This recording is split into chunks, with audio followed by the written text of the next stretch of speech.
Hello and welcome to another episode of India and Global Left. If you are new to our show, please smash that subscribe button. You can also support us by joining as a YouTube member, be a Patreon, or donate small amount in the link given in the description below. But the least you can do is to watch our show, hit like, share, and comment. Without further ado, let me welcome our guest tonight, Matt Kennard. Matt is a journalist and author and now is part of independent media ecosystem. Matt, welcome to India and Global Left. Good to be with you. Thanks for inviting me. I want to start with something you have been writing and talking about, which is, and most of the media has ignored it, which is the British involvement with the genocide in Palestine. So, if you could start by giving us what is the nature of this involvement? Yeah. Well, firstly, just to reiterate your point, and this is maybe the most crazy part of the whole thing, is that none of what I'm going to tell you now has ever been written about in the mainstream media or been broadcast on any of the mainstream news channels. It's been a deep participation from the start from the UK side in Israel's genocide that has just been completely blacked out by the mainstream media, which is quite scary when you're talking about a country that is being investigated at the World Court for genocide, and its prime minister is currently has an arrest warrant out from the ICC. So I don't know. We can talk about what explains that blackout, but it might be more sinister than just the fact that they're propagandists. It could be that the state actually has told them they can't publish it, but we'll come on to that. But just to talk about the deep British involvement. So early on in the genocide, I started looking at how many RAF flights were going from UK bases to Israel, because there was nothing in the media about what was happening on the military side or the intelligence side. Our government came out and supported Israel wholeheartedly, but rhetorically. And Rishi Sunak, the prime minister at the time, went to Israel to support Netanyahu. But the actual material support we were giving was not being covered at all. And I soon found that there were some flights going from the base that Britain has on Cyprus called RAF Akrotiri. These are after so-called independence in 1960. The British retained 3% of Cyprus and turned one part of it into a massive RAF airbase, and the other part into a huge intelligence station in the east, and that's called Dekelia. They also double as US Air Force and NSA bases as well, but we can come on to that. But anyway, I noticed that there were flights. So I contacted the Ministry of Defence and said, look, can you just give me a figure for how many RAF operated flights have gone from UK bases to Israel? And they said, we can't tell you. So as an investigative journalist, when they said that, I was like, well, I probably should start looking into this very seriously. So I drew up a list of all the flights that had gone from RAF Akrotiri specifically, because it's a 40-minute flight time from Cyprus to Israel, and found that there were dozens. And in fact, ones in the period after October 7th, when the bombing of Gaza began, they were going pretty much every day. And these vehicles were C-17s and A400s, and which are huge military transport vehicles. They can carry up to 150 personnel. They can carry tanks. They can carry helicopters. And to this day, we still don't know what were on those flights, because up to January, there were 48 altogether. And the Ministry of Defence, as I mentioned at the start, never had to defend it because no mainstream media was asking them what was on the flights, and no mainstream media was reporting it. When I asked, they merely said, "Oh, it was medical supplies, and we were moving ministers." Now, a couple of ministers went to Israel in that period, but we still don't know what was on the flights. It's definitely, I think it's fair to say, it wasn't just medical supplies. So there was a big involvement there that we still don't know. We're still scratching the surface on that. And then the other side of it is the intelligence side, because in December 2023, so nearly 3 months into the genocide, they announced that they were going to start doing spy flights, but they didn't say where they were from, where they were going from, how long they were going to be in the air, what plane. All they said was, we're going to do spy flights in support of Israel. So they were going to give that information to the Israelis.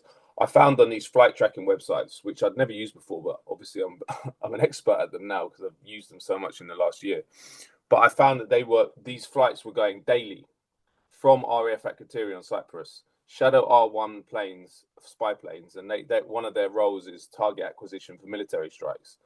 And they were in the air over Gaza for 5 hours every day for a year, from December 2023 to December 2024. Thousands of hours of footage were got from over Gaza, and that information was being handed to the Israelis, right? And we still, again, another huge part of it, the secrecy is very, very high on this stuff. No one's been able to find out what departments in the Israeli government this information was given to, what information they gave to them, and what was done with it. Now, I think it's not too much speculation to say that information was being provided to Israel to help with their operation in Gaza. The UK government said, well, it's just to do with hostage rescue, but I think that was semantic wordplay, because you can basically just say Israel, if Israel wants to, and often presents their whole operation in Gaza as a hostage rescue operation. It obviously isn't, but you could easily say that. The other part of that is that the New York Times reported in summer 2024 that a British spy team had deployed inside Israel early on in the genocide. Again, this was covered in the New York Times. It was a leak from an Israeli official. Not a single word about that has ever been reported in a UK paper. But the Israeli official that leaked it to the New York Times said, this spy team, British spy team, is providing information we can't get on our own. And they said it provides value added to our intelligence operations. So I assume that spy team was significant and involved people from MI6, GCHQ, which are two large British intelligence agencies, and probably the SAS. And the SAS is the Special Forces. Now, a third component of this is early on in the genocide, it was reported in the newspaper in the UK that the SAS, the Special Forces, which are notorious around the world, British Special Forces, and in Ireland particularly, but they deployed to Cyprus at the end of October, or in October at some point. It was reported for the first time at the end of October on Gaza-related operations, for Gaza-related operations. That story came out on October 27. On October 28th, the Ministry of Defence issued a D notice, which is a advisory warning that they send to all media editors to say, do not publish any more information about special forces, UK special forces, and their role in Gaza. So from that day onwards, so we're talking now 15 months, 16 months ago, we've not had a single word about what the SAS have been, were, or currently are doing in Israel and Gaza. So that's another massive open question. And as I say, they were deployed to the Cyprus base, and the Cyprus base became, very soon after the genocide started, the international hub for the buildup of troops, weapons, and logistics support for the Israelis. And that was reported as such in Haaretz, the liberal Israeli newspaper, or so-called liberal Israeli newspaper. And so that's the logistics role was very high. And then also the Cyprus base was being used by the US Air Force to move weapons to Israel, and that came out as well. Although the UK government wouldn't say what these US Air Force flights were about, but they were delivering weapons. So, in my opinion, in terms of the genocide, it was a tripartite genocide in the sense that the majority of the arms came from the United States, the vast majority. The majority of the intelligence and logistics support was provided by Britain, and the Israelis got it done. And that Al Jazeera did some follow-up work to the work I was doing, and they reported that actually that they did an analysis of all the reconnaissance flights that went over Gaza for the first year, and they found that Britain had 47% of all reconnaissance flights going over Gaza were British. That's double the amount of the Israelis themselves. So you see, it's a hugely important role that Britain played, I think they should be definitely investigated by the ICC, the ministers that ordered those intelligence operations, and they should, I believe, be indicted by the ICC, because if you're providing intelligence to a state which is committing war crimes, and it's not like we didn't know about it at the time. It was they were committing multiple war crimes every single day, and actually broadcasting it to the media when people like Yoav Gallant said, we're going to withdraw all water, food, and electricity. That's a contravention of the Geneva Conventions that he just announced on live TV, you know. So those ministers that still sent those spy planes, still deployed that spy team, still gave the intelligence to the Israelis to commit these crimes, they should be in the dock. They have to be. So, but again, the reason, part of the reason that probably won't happen is because the media has not covered it at all. And this is why I believe the British media particularly is complicit, because if they had raised the alarm at the time and actually not even done investigations, although that would have been great, but even just covered the stories we were doing, or covered the protests in Cyprus that were happening based on our stories, then there would have been public pressure to stop this intelligence support. But as it is, basically no one knows about it. It's got I've managed to drum up some interest just through social media. And doing interviews and stuff, but essentially it's a kind of silent role that the British play, but it's an outsized role, and I think it does form a very significant part of a tripartite genocide. We'd come back to some of that complicity in manufacturing, that silence in the British media. But if we could talk a little bit about Cyprus, given a lot of people, including people in South Asia, thinks that 1950s and 1960s were this peak moment of decolonization. But 1960 was precisely the moment when those territories were redrawn, particularly in south of Cyprus. And you spoke about the Akrotiri Royal Air Force Base and the Thekkelia Army base. And I was interested in it given a lot of the justification of these base is about supplying UN peacekeeping troops and stability for the UK expatriates in Cyprus, it's maybe 50,000 or more. But something that struck me was that it is also used as for stability in the Middle East. So could you talk a little bit more about these bases? Yeah, And sure. do you also suspect that apart from intelligence and supplies, these bases could be used in supplying arms and ammunition as a transit for particularly the German arms, given Germany also supplied a lot of weapons besides the United States?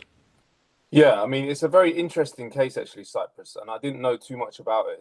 Well, I went to these bases, so I have been there in 2022, so the year before the genocide began. But I found it very interesting. Number one, because no one in Britain knows about it. And number two, it's a window into something I'm very interested in, which is the fiction that the British Empire was decommissioned after the Second World War into the 60s, you know, with Indian independence and countless countries in Africa and Asia that were given independence or won independence.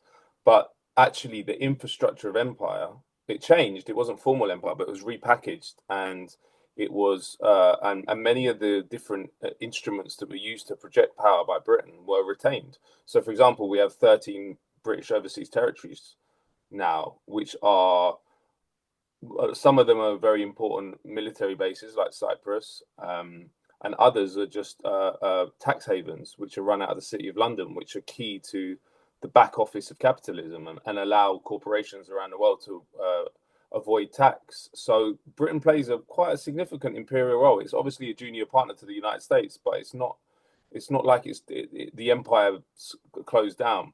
And Cyprus is, I think, the emblematic example because 3%, as I mentioned, of its territory, and that's a lot of land, was retained. And when I say they were turned into bases, there's bases on on that land. But I mean, 3% is a significant bunch of territories. It takes like half an hour to drive across it, or even one part of it. So you're talking about, and people live on it, and so it's a very so basically that, and they're not even it's not even they're called sovereign base areas, but what they are is colonies. They're everything about them is a colony. We retain that sovereign area on a foreign bit of land to basically project power.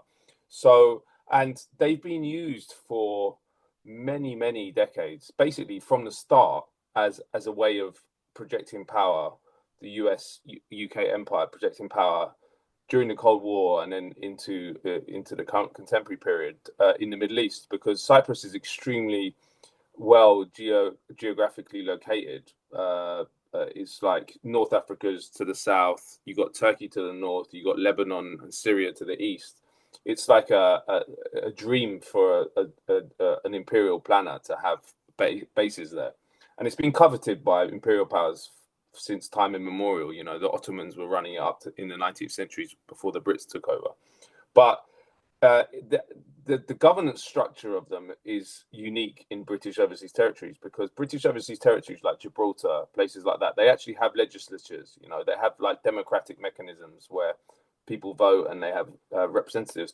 The sovereign base areas in Cyprus are run as military dictatorship, as a military dictatorship. One person called the administrator holds all executive and legislative power in the territory. That administrator is appointed by the Ministry of Defence in London, so he's a military dictator. Essentially, it's not. I mean, the levels of repression aren't the same as you might imagine in military dictatorship, but that's the governance structure. The other thing is, as I mentioned, they're joint bases. So, but for 50 years, the complexion and the size of the American base on Cyprus at the UK sites was kept secret, so you couldn't get any information. They said that the US had troops there, but we won't tell you the size or what they're doing or what units they're part of. I revealed that for the first time in 2022, that it was 129 US Air Force personnel permanently based on RAF at Kratiri. There's, as I mentioned, the intelligence site, which is a GCHQ UK military site in Dekelia. We found out, thanks to Edward Snowden in 2013, that that's a joint NSA site as well. And NSA actually pays half the running costs of Dekelia. So and one of the funny Now, things. sorry for the funny interjection. Now, would Donald Trump be asking for more payment from the UK? Yeah, probably. Well, he might, but he would be told by the spies that run the game in Washington, be quiet, because it's not, you're not meant to know that the NSA has a base there. And in fact, that's the funny thing, is that one of the leaks in Edward Snowden showed that US personnel, US spies that are working at Dekelia are told to dress as tourists when they go into work and when they're walking around the area, because they don't want the Cypriots to know that it's a joint US UK base. But anyway, and there's another base as well. Britain has a huge base on the highest point in Cyprus called RAF Troodos, which is a key base for communications interception. Just to go, Troodos is an example of another part of that treaty that I mentioned in 1960, which gave these sovereign base areas to Britain. They also had what were called retained sites. So these are British sites that were retained outside of the sovereign base areas. Troodos is far away from Akrotiri. It's on the top of a hill. So there's also that as well. So it's you know, Cyprus is like Swiss cheese now. It's like there's all these little bits, that there's British bits, there's Greek Cypriot bits, and then you have the occupation in the north by the Turkish authority, which has been occupied since 1974 when they invaded. But the British have taken the piss with Cyprus since the start, because one of the stories I did in 2022 was I found a top secret UK Ministry of Defence report, which showed that the British had secretly turned Cyprus into a key NATO asset during the Cold War. So they'd positioned Vulcan bombers there, nuclear-capable Vulcan bombers, which were aimed at the Soviet Union, and were spying for NATO from Cyprus, and key NATO assets were being placed there without telling the Cypriots. Now, this is interesting in the context of the man who took over in 1960, because Archbishop Makarios was a founder of the non-aligned movement, which wanted to forge a path between the East and the West. So in this report that I read, the British were saying, we don't want the Cypriot government to know what we're doing, because it's not consistent. That was the word they used, not consistent with their non-aligned stance. So they knew they were taking a piss. And it goes up to the present. I mean, it's not just Gaza. You know, these Cyprus bases are used to bomb Yemen, and we've been bombing Yemen for a year now. The British, the Americans, and the Israelis, but all the Typhoon fighter jets that go to Yemen to bomb Yemen go from RAF at Kratiri. So when you say, it's to ensure the stability in the Middle East, that's a sick joke. I know that's not what you're saying, but that's when the British government say that. That's a sick joke, but it goes to the heart of the propaganda that whenever they bomb and seek to control through violence different regions, they say we're trying to bring stability. But what it means is they're trying to bring their own interests to bear on different people. And Yemen obviously is not under control, despite a brutal war that the British were involved in since 2015, which has now ended. But the bombing started again recently. Let's talk a little bit about the manufacturing of the silence. And you can also go a little bit wider than just sticking to the reports on the genocide. But if you could tell us, how is this silence manufactured? Of course, Harman and Chomsky comes to mind. They talked a lot about, corporations, these media organizations being part of multi-layered corporation that owns studio and, other businesses on which they rely. They also spoke about locations, ideology. But if you could tell us something from your experience as a journalist, and particularly with situations like war, genocide, what is the element degree of coercion? Are there notices being sent? Are there Yeah. defamations being slapped on journalists? Are journalists being put behind bars? Could you talk a little bit more about that as well? Yeah, well, as I mentioned, there was a D notice sent out in October. But one of the things about D notices is, firstly, obviously you can't publish any information about what they're telling you not to publish information about. But the second thing is you can't even publicize the D notice. That's not allowed. So the only reason we knew that there was a D notice is they sent it to the Socialist Worker Party newspaper, probably erroneously, and they publicized it bravely. But that's the only reason we know. So there might be many, many D notices. In fact, there definitely are many, many D notices that we never hear about. So there is that element, but that's kind of, they only do that in extreme cases. I think usually the system works without any form of coercion, which is why it's so beautiful in a way. In terms of, if you're going to analyze and build a propaganda system, the best propaganda system is one that doesn't need coercion, and people say the right things and report the right things without any need for any punitive system of punishment. And that's what we have generally. And just to give you an example with the Gaza stories, none of our stories were ever published in the mainstream media. Now, I assume no editors are saying to those reporters, don't publish revelations revealing the role of your government in a genocide. But as you mentioned, Chomsky and Herman, I think the propaganda system is much more sophisticated. And it's quite hard to conceptualize. So I used to work for the Financial Times. And my takeaway from that was, it's a socialization process and a culturalization process where you basically you're indoctrinated with the right ideas at school and university. And then by the time you enter the institutions like the Financial Times or the Guardian, you think all the right things anyway. And then if you don't, then by the time when your first few years in that institution, you'll shave off your sharper edges and become part of the institutionalized thinking.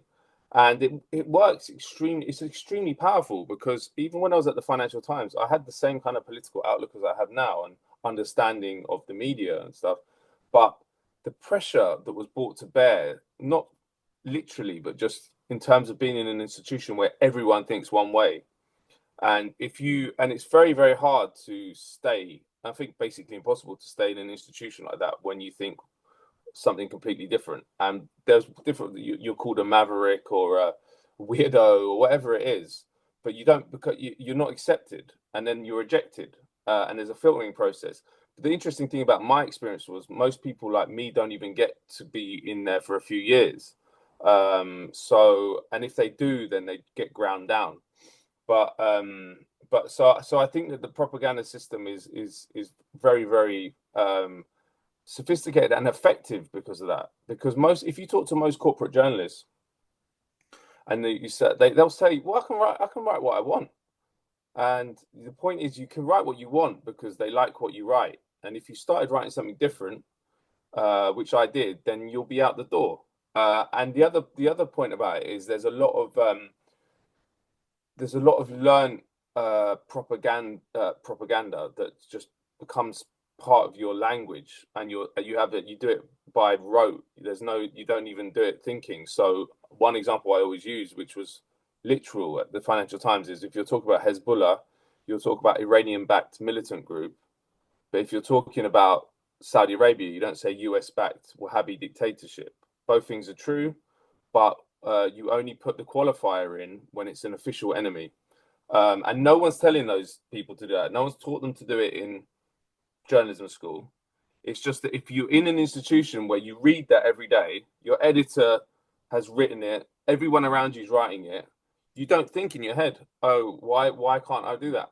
And interestingly, I did at the end, because I knew I was going to leave, start putting in some of those qualifiers that weren't about official enemies. So when I was there when Hosni Mubarak was was being deposed during the Arab Spring, and I put US-backed Egyptian dictator, and the editor actually took it out.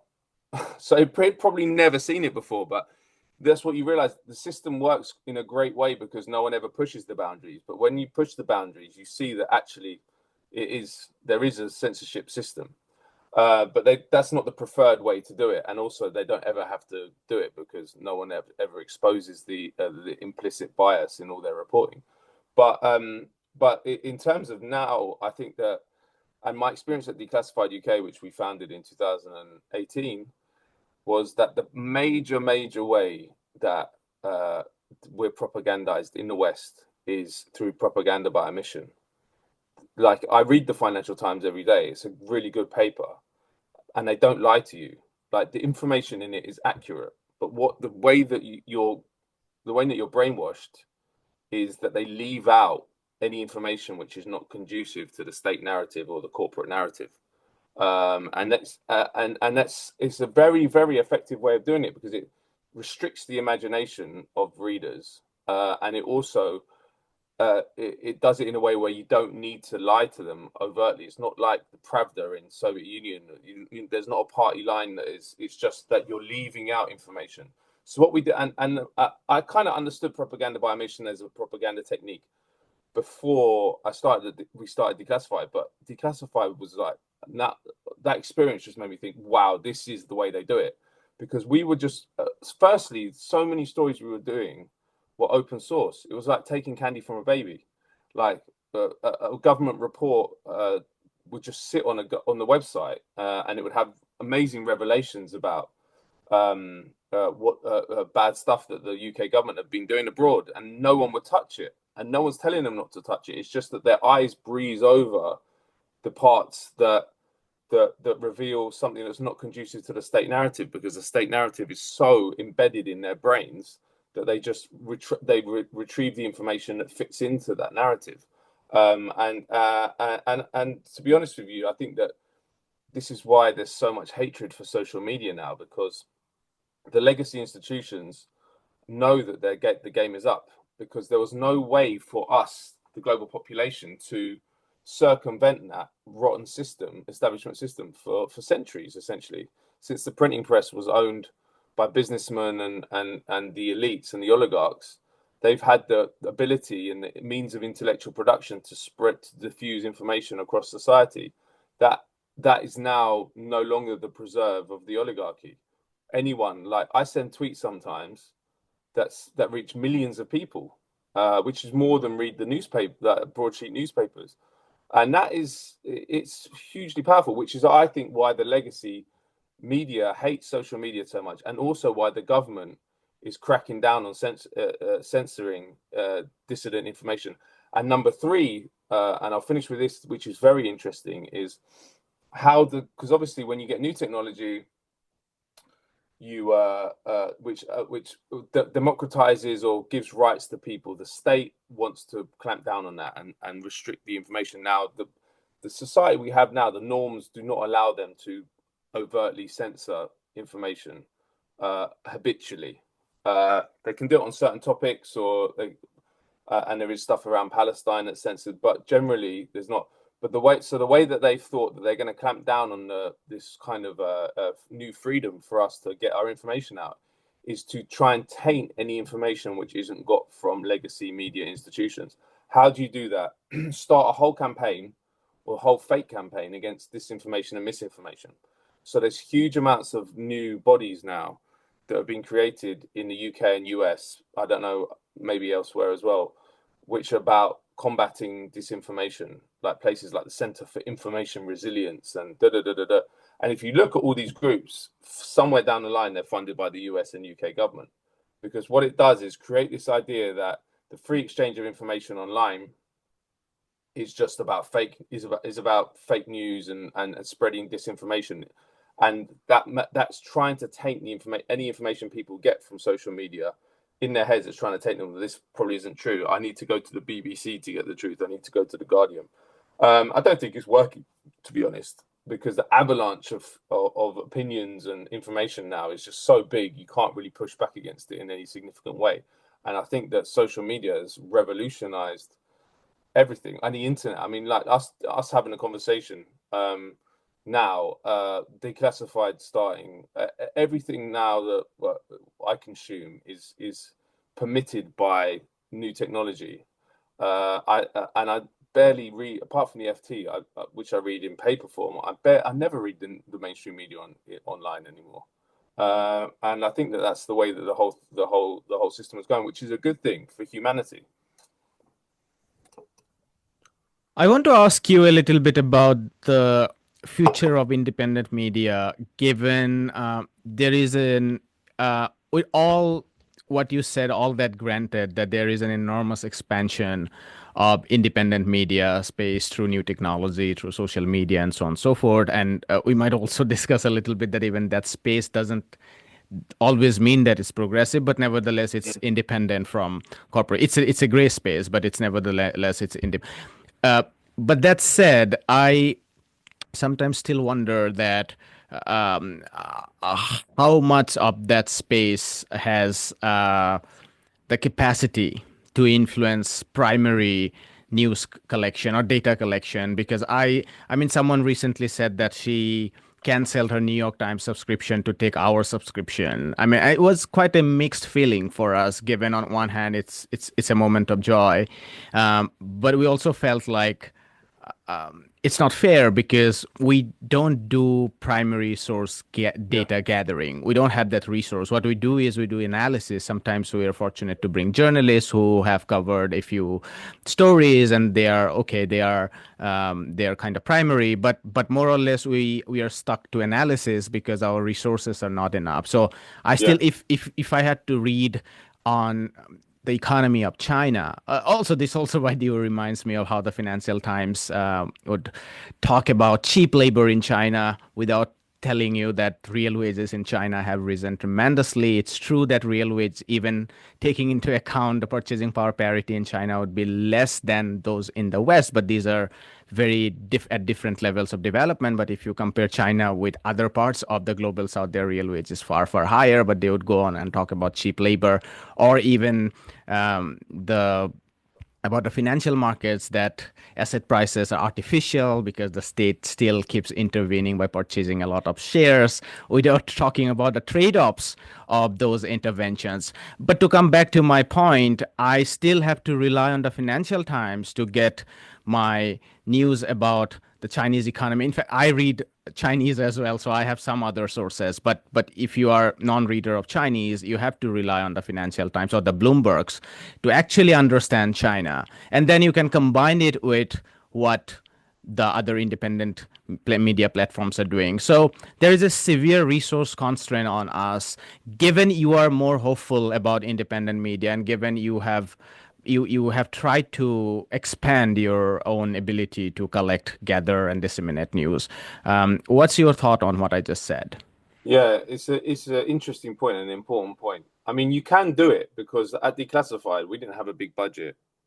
And we were doing investigative stuff. We weren't doing news reporting. It wasn't like daily news reporting, but we were doing investigations, which is a component of the mainstream media, which we'd want to, in alternative media, would want to replicate, but do it properly. I think that you're right in the sense that we're like a toothpick pushing against a 10-ton truck. Like alternative media, they have all the resources. The corporations have all the money. And it's how do you go up against that when a discourse is generated by that kind of huge power? And I think the answer, I mean, I've thought about this, and I think as long as we do it like we are, which is just like piecemeal, foundation funding subscribers, you get a little bit here and there, maybe it works, maybe it doesn't. We're never going to have the actual impact that we need to have to actually change things in the world. So I think there's one answer. What is the major counterweight to corporate power and state power? It's organized labor, union funds. The unions, in my opinion, need to spend their money on media. Not all of it, obviously, but for example, in the country I'm in now, the UK, the organized labor trade unions give millions, tens of millions every year, pounds to the Labour Party, which is a reactionary party which hammers workers and promotes the interests of the oligarchy, and it traditionally has always done that. So why don't they draw those funds back and put 20 million quid into independent media? It would have a much, much more positive impact for the workers in those unions than anything they're doing.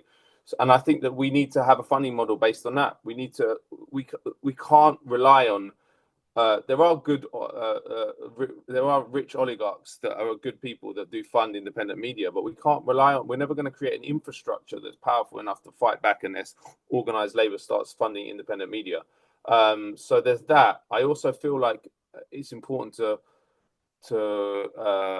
come back on your point as well, which I agree with, which is that alternative, like I said, with the state clamping down on new freedoms, alternative media, they've captured legacy media a long time ago. So the other way to stop the power of alternative media is to capture alternative media and make it start doing the same thing as the mainstream media, and that is happening all the time.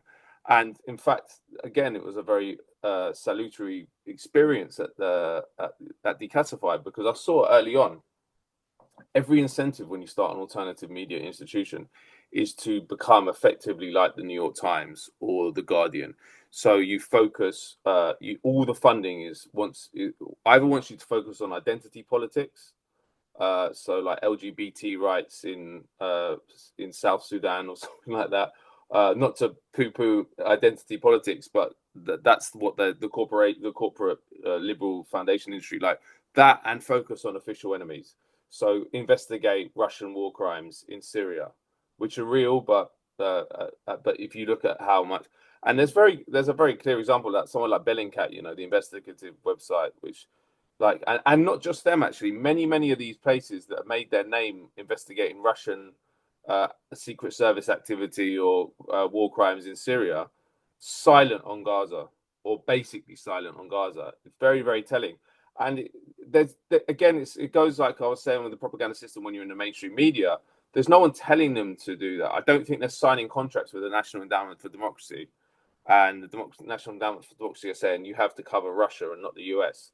But the way that the ecosystem works to shoehorn organizations into a certain way of doing journalism and a certain target, it basically is. You see it happening in real time, and that Declassified. That's why we said we had a couple of very, very strict rules. We said we're not going to take money from governments, we're not going to take money from corporations, and we won't work with the mainstream media, because the mainstream media, if you start collaborating with it, you don't change them, they change you. And so you have to, I think, firstly, if you start alternative media, you have to have a very clear and critical understanding of the ecosystem you're entering to be able to push back, because you will get subsumed. Because everyone, it's often existential as well. If you can't survive unless you get the next grant, and then where's the next grant coming from? Oh, this place, and it's this one, and and then you get the personnel that from the mainstream that come in, and it's very, very easy to be diluted quickly. The system's very, very clever at co-opting. That's how they do it. And Herbert Marcuse, the philosopher, he came up with a phrase called repressive tolerance. How you're brought in and tolerated, but only if the radical edge is lopped off, and that's what happens a lot. You see it. Anyone, I don't know what it's like outside of the US and UK, but you see it everywhere in the US and UK. Somewhere like the Intercept in the United States is a very good example. they were a good critical um, independent outlet in when they started. And then gradually it looked more and more like the New York Times. There was more personnel coming in from the mainstream. They had more money than they knew what to do with, and that's how it works. It's hard to maintain that radical edge, but we have the tools now. As I said, we have the tools. If you have a critical understanding, you need a philosophy of media and sociological philosophy about how society works, what power interests are working, how they do it. You need to have all that. You can't just go in and be like, I'm a journalist, I'm going to do this. Unfortunately, you need to have some kind of critical understanding of the media. And if you do have it, we do have. It's receding in the UK with all these journalists getting arrested, and in Europe, but we do have some limited freedoms that allow us. We're marginalized. Our stuff's shadow banned. Whatever it is, there's many ways to keep your voice down, but they're not. Well, they are putting some people in prison now, but they're not putting loads of people in prison. And part of the reason that repression is picking up is because of what I'm talking about. When they've tried all these strategies to try and dampen down on the new freedom of the internet, the only thing left to them is to resort to the law to try and actually stop this dissent and to stop this changing discourse or the narrative getting out of control. I don't know if you're aware of what's been happening in the UK, but we've had multiple arrests of journalists, independent journalists, on terrorism charges who just for supporting Palestine. So the famous Richard Medhurst last year was detained in solitary confinement for 23 hours at Heathrow and then charged under Section 12, which carries up to 14 years. That's a terrorism act. Sarah Wilkinson, another one. Asa Winstanley, who's a friend of mine, had his house raided. But that it's a sign of how weak they are on this issue, because it was all around Palestine, and social media firstly has allowed the genocide to be live streamed, so we've all seen it in a way that we've never seen a genocide before. And secondly, it's given the population a way of expressing their disgust and communicating what's going on that has led to the Israel lobby and the British establishment losing control of the narrative. Israel's never been as unpopular as it is now in the UK, according to polls. People really are disgusted by what they've seen and disgusted by the British government supporting it. And when you've lost the population like that, all your propaganda techniques have failed. The only thing you have left, as I said, is the law, to use the law to clamp down on dissent. And in the case of the UK now, they're using the terrorism laws. And a lot of that is being done at the behest of the Israel lobby as well, which is another quite scary part of this, in that you realize how frail these institutions are that you've been brought up to believe will protect you or protect your rights. You realize, well, they roll over instantly in the face of of a lobby of a country that's only 9 million people and smaller than Wales. It's bananas what's going on, but that's where we are.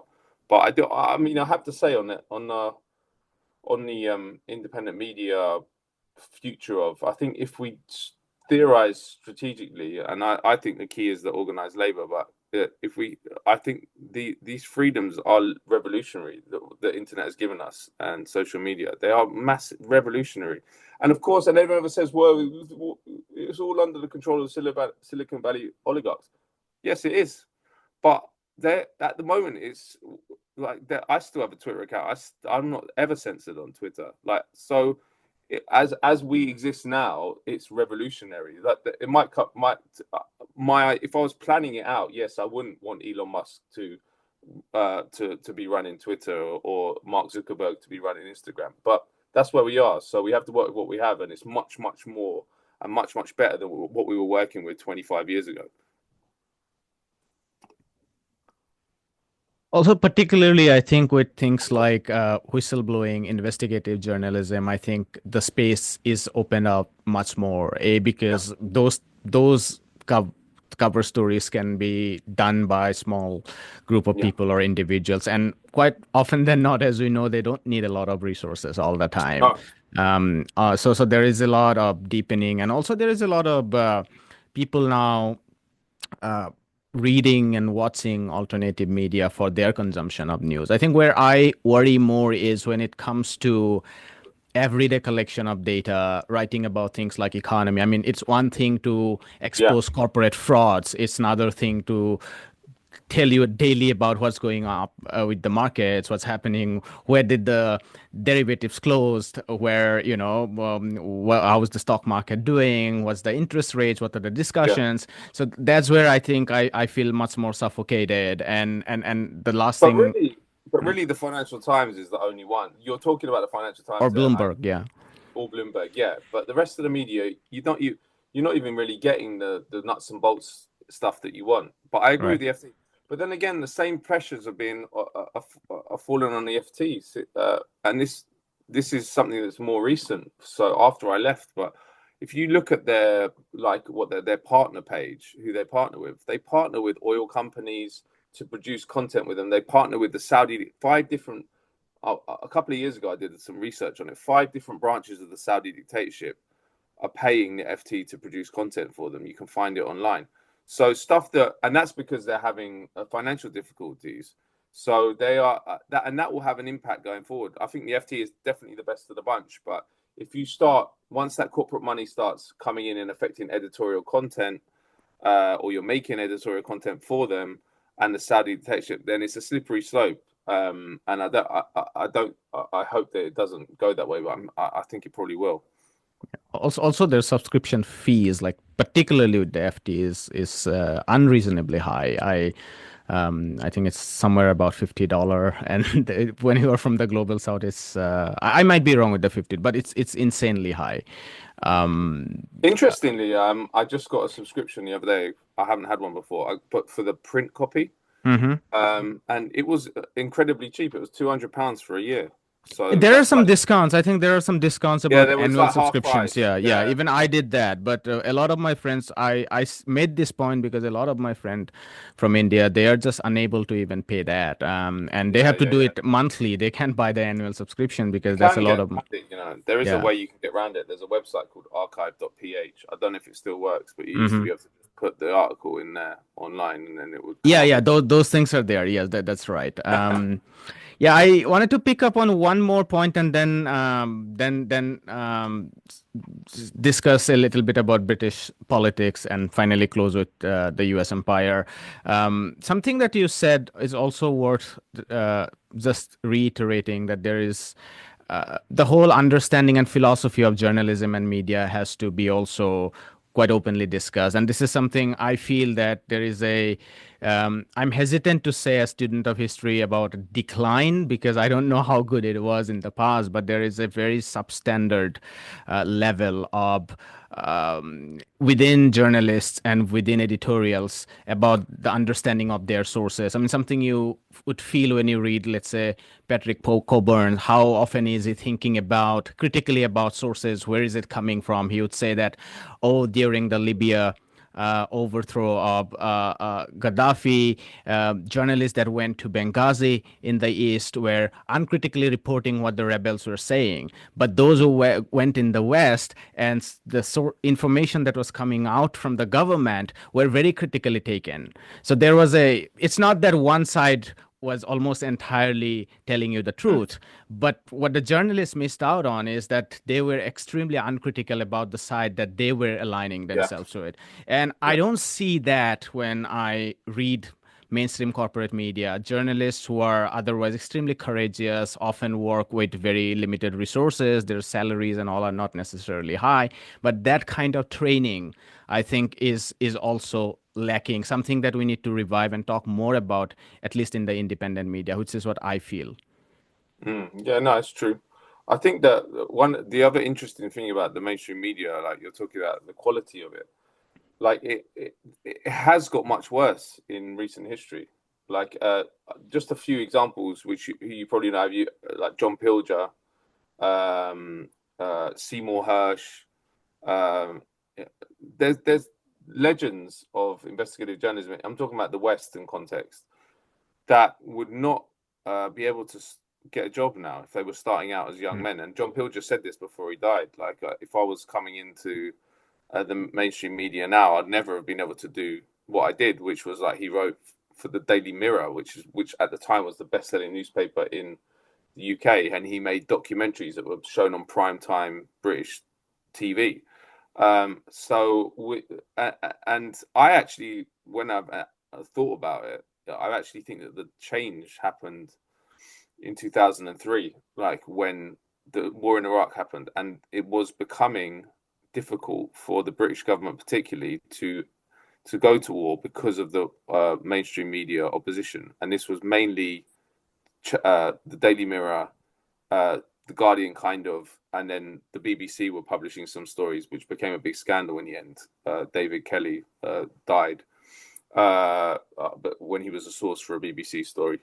But I think that the state really thought, well, look, this is really impacting on our ability to project power now, so we got to take it seriously, and they clamped down on and all these different interests that I mentioned that operate on alternative media. They really co-opted mainstream media in an even more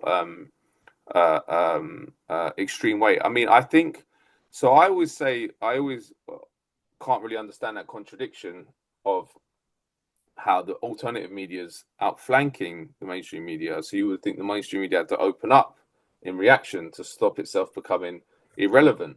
But the opposite has happened. It's become much more closed, and there's very few dissident voices, many fewer than there were. And someone the other day was saying to me, well, the reason is because the business model of the newspaper has died as well. So they've had to open themselves up in extraordinary new ways to corporate power and state power as well. And I think that's probably true, because I mentioned the FT, what they've done, that would have been unheard of when I was there, even 10, 15 years ago. But now they're getting funded by states and corporations explicitly to produce content. So I think that's happened across the media. And what it's mean is that the power of those two centers, the state and the corporation, has just increased massively, and the expression of that is the content, which is increasingly establishment friendly. You hardly get any critical coverage of the global system or the war state or whatever it is. But that obviously gives us a space to work in, which is huge. There's a massive vacant space for truthful, rigorous journalism that's not been provided by the mainstream media. And another facet of the mainstream media's descent is that no one believes the mainstream media anymore. Like young people, they're just like, it's bullshit. And especially after Gaza, it's never become as obvious as it has over the last year, where they're getting the real news on their phone from Twitter or Instagram from the journalists on the ground. Unarguable evidence of what's going down, and then they're reading the newspaper, watching the news, and seeing that those two things don't chime. I'm not being told. So there is an awakening, and definitely young people, when I talk to them at various events and stuff, they're much more energized and awake than any generation I've seen. Much more awake than my generation was. So that's another reason I have hope. But we've got to take advantage of it. Which we are doing. I think the ecosystem in the UK, which is the one I know best, is actually really vibrant and strong. I wish it had been this strong during the leadership of Jeremy Corbyn, because part of the reason he was so easily destroyed was there was no infrastructure of support in terms of the media. The whole mainstream media would launch into smears, which would run for weeks, and there was like one website called the Canary, which was the only one that was trying to push back. So you just had this massive imbalance of power. So we have to make sure, and we have a responsibility, that the next time someone like Jeremy Corbyn comes along, if it happens, then we've got an infrastructure of support and media that can actually correct the lies of the mainstream media, because the information war was what destroyed him. So we need to have the infrastructure in place and build up our forces so we can win an information war using truthful information. That's a long term. People get turned off by that idea because it's such a huge prospect, but it's a long term project. We're talking 10, 20, 30 years, but we have to think in those terms if we really want to transform society. Nothing's going to happen tomorrow that's going to change everything. We have to build and create the conditions that when someone comes along again, they've got an infrastructure in place that can support them. talking about Jeremy Corbyn coming back, if he ever comes back, or if someone else does, I wanted to ask you about your thoughts on the Labour Party, which earlier you said was a reactionary party, which is I think, the accurate description a bit. Do you think, because in the US there is a lot of talks now about a third party, or as alternate, as opposed to the so-called progressives pushing the Democratic Party to the left. Do you think the Labour Party would again ever come back to working class voters, or would they continue to compete their cultural battles with the Tories, and their battle to compete for the corporate class, the financial class in London and around the city? What are your thoughts about the future of British politics? Yeah, well, I think that the Labour Party will never come back to the working class. It was probably in tune with the working class base close to its founding, and they did do some good things after the Second World War, the Attlee government. But but even that time, the Attlee government, that there were awful imperial crimes that were happening at the time, including in India, and Malaya, and plenty of other places. And that's because the two-party system is an expression of oligarchy, in my opinion, because the oligarchy can co-opt two parties easily, and has done in Britain. And what that scares them the most is a fracturing of that two-party system, because it's much harder to keep control over an array of different parties. And actually, the parties that are really gaining in the UK are on the right. Like Reform is now leading the polls, i.e., ahead of Labour and the Tories, and is projected to win the next election by a landslide. And this is a party that only was founded about a year ago. So I don't understand why we can't do that on the left. Not only do I not understand it, I think we have a responsibility to do it, because if we don't, the far right is going to gain, and they have gained. So the longer we take to change things, and actually found something that is different to Labour and actually really represents working class people and is not part of the oligarchy, the longer we take, the worse it's going to get. And the part of the reason, and people don't really understand this outside the UK because it's boring and it's very sort of inter-party politics, but there's this thing called Labourism, and it dominates a lot of the left, even the people I like Jeremy Corbyn, actually. And Labourism is the idea that the only way to affect progressive change and the left to achieve anything in Britain has to be done through the vehicle of the Labour Party. And it's a hugely reactionary idea. It holds us back because it has no understanding of Labour Party's role within the British polity.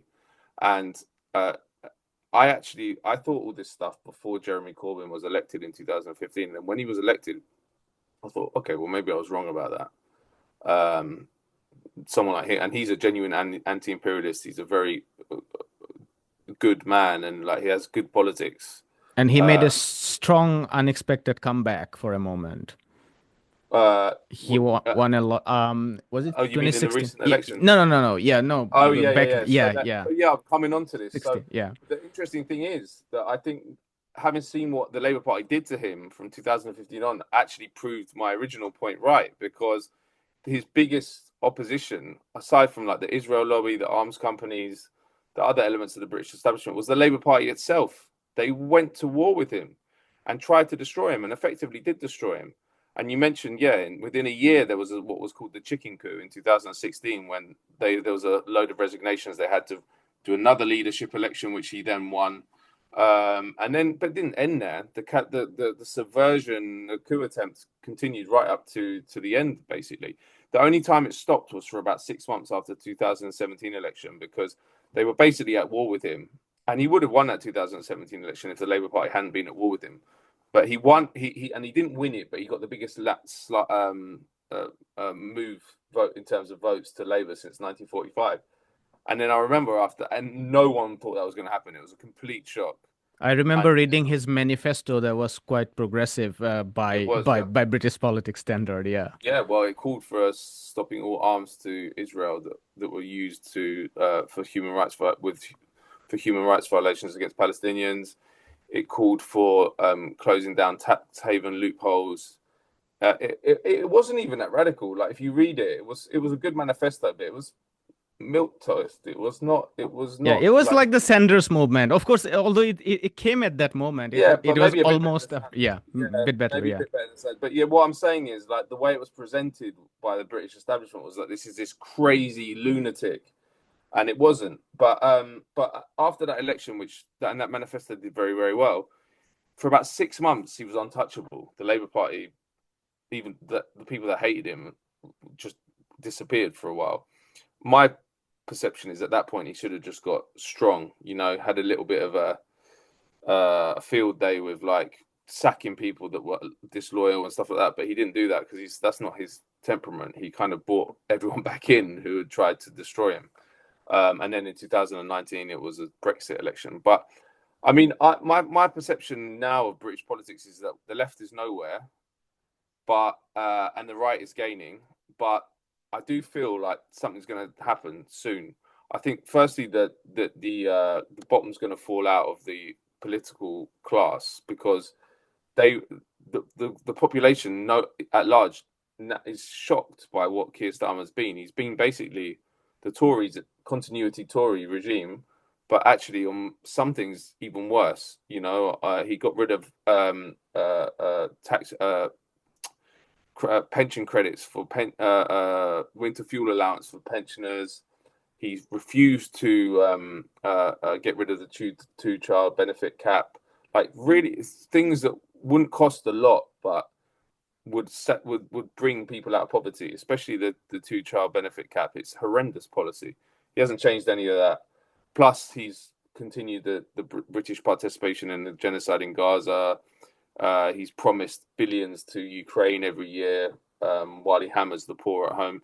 So people, and you have to understand, this is a country that's been told for 14 years by the liberal elite, all we have to do is get rid of the Tories and everything's going to be all right. And people are shocked that this is what's happening. So, and he's very unpopular now. As I say, reform's leading in the polls. So I think something's going to happen. But we need to be ready and we need to strategize and formalize the left opposition because I don't know, the left in this country a lot of it is about like virtue signaling and saying the right things, but they don't care about not winning. But at this time in history, if you look at the rise of fascism in the 30s and other times, the conditions are similar what we're seeing now. And the left, if it doesn't mobilize and actually need and win, which is what we need to do, then the alternative is pretty ugly and quite scary for the future for all of us and all our kids and grandkids. I want to close with one final question on empires, Matt. Given you have written so much, worked so much about empires, and given we are in the soup of a discussion about decline of the U.S. empire, and I'm not personally very convinced, but I don't want to like influence your thinking. I'm not personally convinced, given we have multiple, we are living in a maze of corporate empires, trillions of dollars of empires, whether it's Meta, Microsoft, Nvidia, Google, Amazon, you name it, and they are all bundled into one grand empire led by the IMFs and the World Banks on one hand, and the military, empire led by the US. And even if people are talking about decline of NATO, it might end up happening that Europe would contribute more to NATO, and NATO budget might even go up, given Europe's inability to find a peaceful coexistence with Russia. I do recognize what people are talking about: rise of BRICS, rise of lateral integration within the global south, and in some cases like Palestine, global south leadership, with exceptions of countries like India, though. It is a hopeful moment to that extent.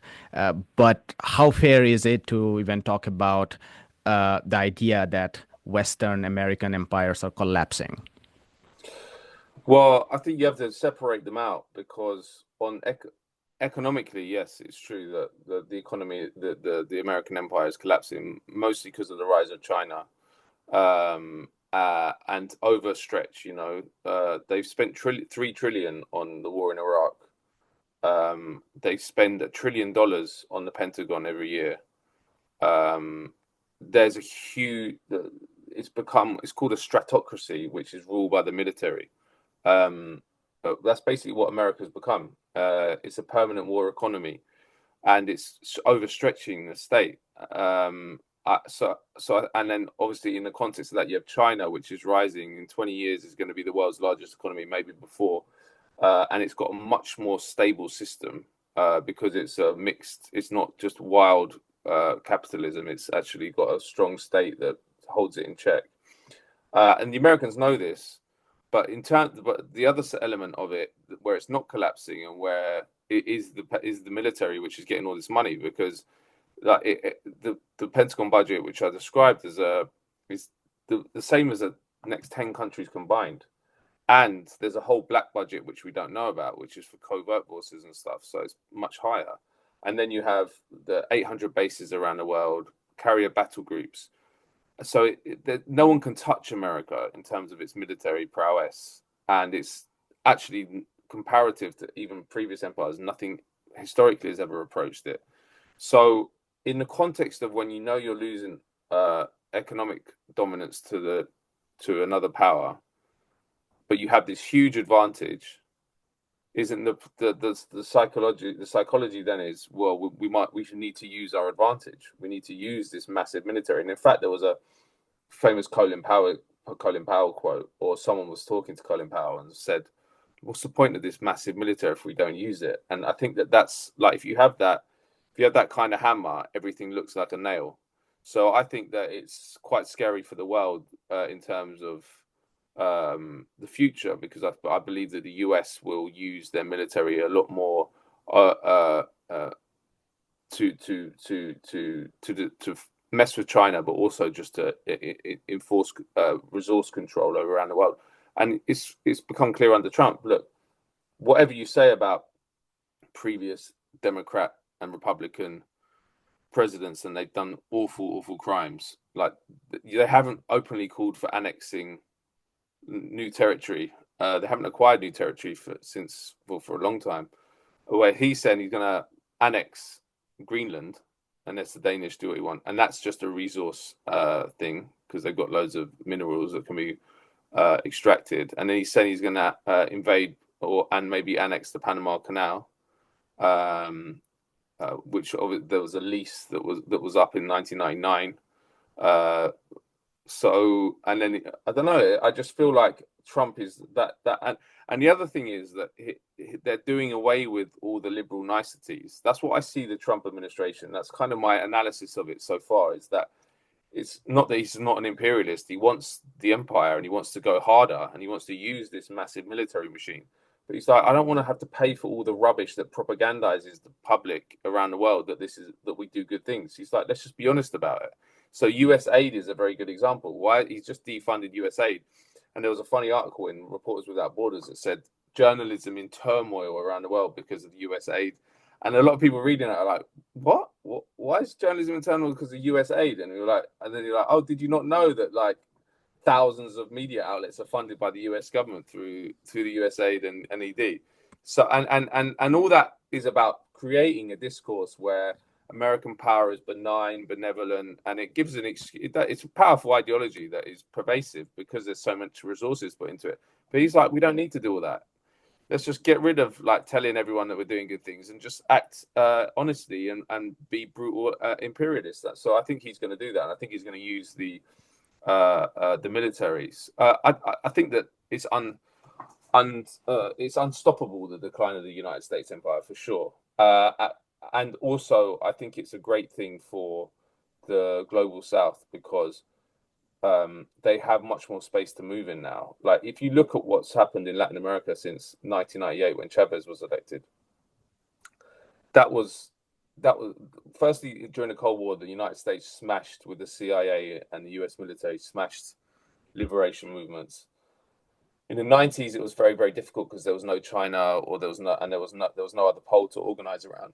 The only reason all those liberation governments survived was because rising China and Russia to an extent, there was an infrastructure and a pole they could organize around where they could resist this massive behemoth in the north. And you saw that in Bolivia, Venezuela, Argentina to a degree, Brazil. So I don't know how that's not a good thing. The multipolar world for me is the biggest hope we have. And that's not to say I'm not saying China's going around the world for altruistic reasons. It is trying to project economic power and build a structure where they can get resources and whatnot. But it does seem to me a different style of imperialism or power projection than the United States. They're not going somewhere for charity, but if they go to a government and they try and make a deal, and the government say no, they're like, right, we'll move on to the next one. Whereas the US historically has been like, we're going to take you out. They're much more ideological. Funnily enough, considering it's the Chinese that are presented as the ideological diehards, but they seem more pragmatic to me. They're just like, whereas the United States, they've overthrown dozens of countries' governments because they haven't done what they're told. And then the other point about it is the bases. One of the reasons that they said that the United States is never called an empire in the mainstream is because they don't have formal colonies, or they don't have many like old empires. But what is the base network? If you have 800 military bases in 132 of the 190 UN member states, that's an empire because they're colonies. Those and it's basically impossible for a government, if it's been occupied to the levels that most of those governments have been occupied, for them to have policies that are not in line with what the US wants. So it's a different empire. It's an empire of bases, effectively, but the bases perform the same function as the colonies did, which may mean the political system is impossible to move against American and therefore corporate control. But again, it's a very, very expensive system, this military-led empire. And I think it's gutting out. The other point, I'll finish with this, I think it's gutting out the society. So all these resources, the military-industrial complex, which Eisenhower warned about in the 50s, all this money, it's got worse and worse since the 1950s. All this money is going to arms corporations. All this money is going to the security agencies like the CIA, NSA. You literally, there's just this transfer of wealth from the public to the private war industries, and that is creating a desperate society. So I think the main problems for the US imperial elite actually are internal as well. Like, they obviously have the external ones with the rise of China, but that society is a tinderbox, and Trump's an expression of that. But I think that it could get really bad very quickly because they all have guns as well. But there's the stratocracy I was talking about, this rule by the military and the military-industrial complex, has had really distorting effects on the domestic society, which I think are a massive problem for the imperial elite. So there's a lot of problems. I don't think it's reversible, the decline, but as they say, a wounded tiger is much more dangerous than a healthy one. It's probably true. On that note of wisdom, Matt, thank you so much for joining. Cool. Thanks again. Hi, my name is Ayushman. I, along with Jyotisman, have started this platform. In the last 2 years, we have tried to build content for the left and progressive forces. We have interviewed economists, historians, political commentators, and activists so far. If you have liked our content so far and want us to build an archive for the left, I have two requests for you. Please do consider donating for the cause. Link is in the description below. Also, if you are not able to do so, don't feel sad. You can always like our videos and share our videos to your comrades. Finally, don't forget to hit the subscribe button.